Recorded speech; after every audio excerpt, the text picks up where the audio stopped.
All right, in response to a couple questions I had from somebody on the handgunning videos that I produced, I'm going to get into a reloading, or specifically a hand reloading series of videos. I'm going to try to keep these nice and short so they are watchable, a little bit entertaining, and just go over some of the basic stuff you guys need to consider whenever you're getting into hand reloading. First and foremost, let's go over some of the data. What I have here is a lineman, an Alliant, and an RCBS loading manual. The biggest thing, and we'll focus on the lineman and the RCBS, the information in here is not only going to cover our load datas, like here. This is also going to give us our basic how-to steps in hand loading. And it's going to tell us the difference between things like primers, case preparation, reloading cartridges, reloading handguns, reloading rifles, basics of reloading. You can see the sections and all the equipment that you may need and how to use it. The same thing with the RCBS manual. It's going to go into that kind of information as well. And then it's also going to go into how to read and decipher the information that you're going to come across here in the actual tech data.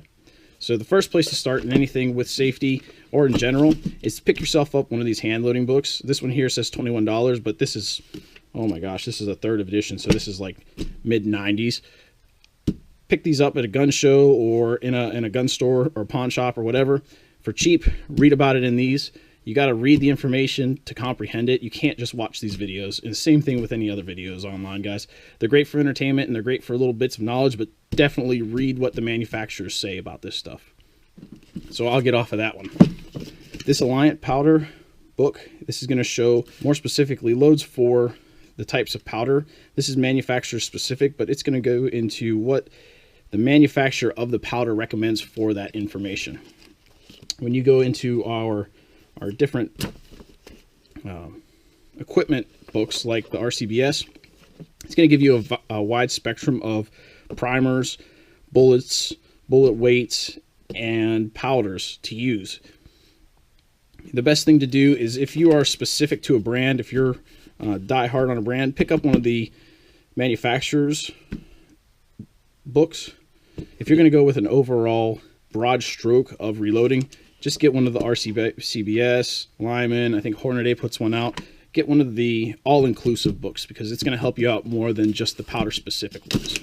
One more thing, on a lot of powder manufacturers, their containers, they're also going to go into reloading data on there, so that's another source you have. But like the Alliant, if this is only going to give you their specifications for their powder and a little bit of primer, so you're not going to get as much information as you would in the larger books. So that's just another source of information you guys can go to, is the powder specific containers. So the last thing I'm going to go into is the physical safety aspect of it, and this is going to finish up the video. You got to think, guys, we're dealing with primers that are sensitive to impacts.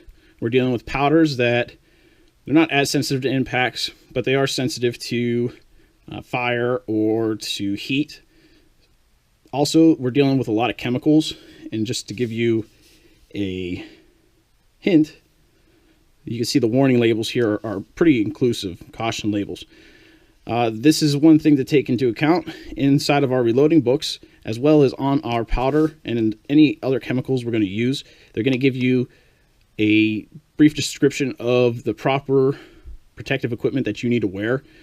Gloves, glasses, hearing protection, things like that. So I like to go and just into general, this is what I usually have on hand. First off, we got to protect our eyeballs because we only get one set. And what I've got here is just a basic set of safety glasses. You can get something this easy that's, say, $5, or you can go into something a little bit more inclusive like my machinist glasses here. They cost you a little bit more, but in the ways of comfort and reliability, they're a little better. Just make sure you are picking things out that are impact resistant, not like sunglasses, because they're not as impact resistant. Next thing I've got here is ear protection. This isn't mandatory all the time, guys. This is more for whenever specifically I'm reloading primers. I've had a couple instances, and it's not from carelessness, it's just from being a little overzealous, that you seat a primer too hard and you can pop that primer while it's in the casing. That's also a good reason why you're dealing with the safety glasses as well, but it can be about as loud as, oh, I'd say a cap gun, take you by surprise.